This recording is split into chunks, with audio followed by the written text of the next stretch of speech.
A few modes I found very helpful when it came to studying with classical languages.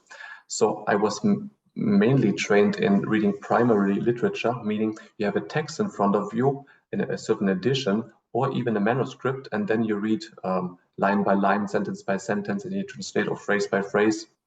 Now, this mode gives you really a good feeling for the language, and you put your knowledge of words and grammar really into action, and you get a deep understanding of the language.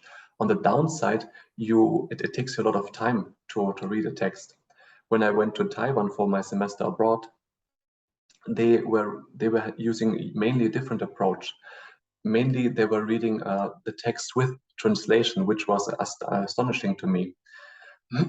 The very good advantage is you can read large amount of text very fast, so you get a good overview of the whole text.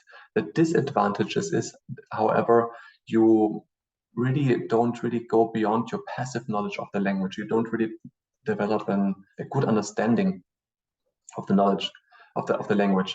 Now, either mode is fine, I feel, and it makes sense to switch them up from time to time, that we don't get stuck so much just on the primary literature, because it can make people read very slowly at times. On the other side, if one just reads large amounts of text but never really reads the Sanskrit, the Greek, the Chinese, whichever, then one doesn't really develop in one's language, in one's classical language.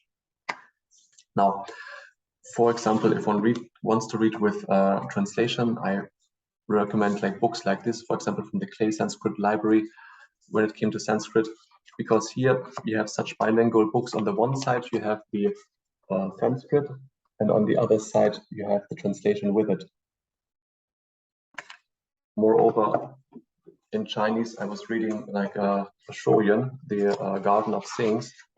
On the one side, you have the paragraphs in Chinese, and on the other side here, just below, you have the paragraph as written translation.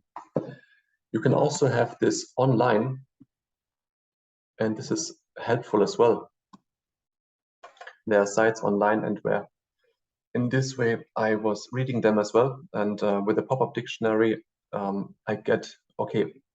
don't recommend with a pop-up dictionary reading classical text, because they're made for modern languages, so you don't really get a deep understanding of the language. However, for what it was useful, I could read the characters very well, and for my revision, read the tones very accurate. So this could also speed up the process. Moreover, I was listening to news channels in Sanskrit. Hey, they have news channels in Sanskrit. So I was listening to them because essentially I want to use all my channels. I want to see and read and hear as well, and speak and write as well.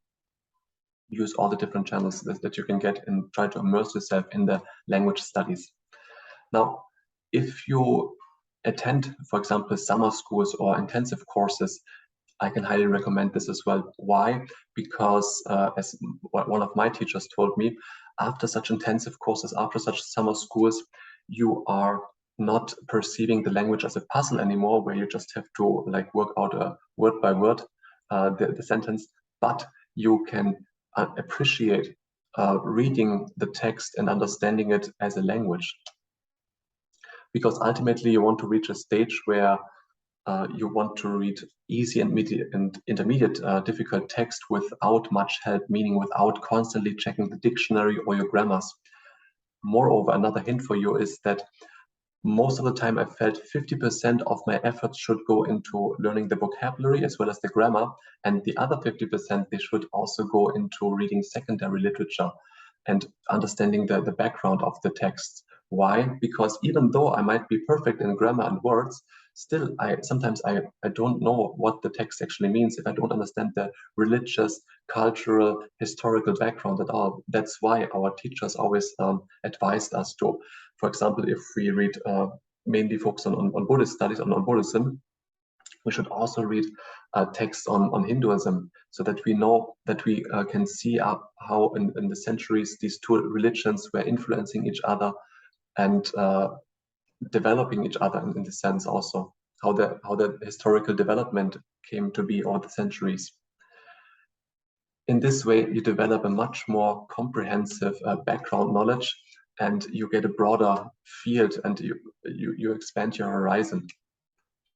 All right. I hope this helps you in understanding your classical language or your classical languages much better. And if you found this video helpful, then like and subscribe and hit the notification bell so that you never miss a video when I put one out. Okay, guys, I see you soon.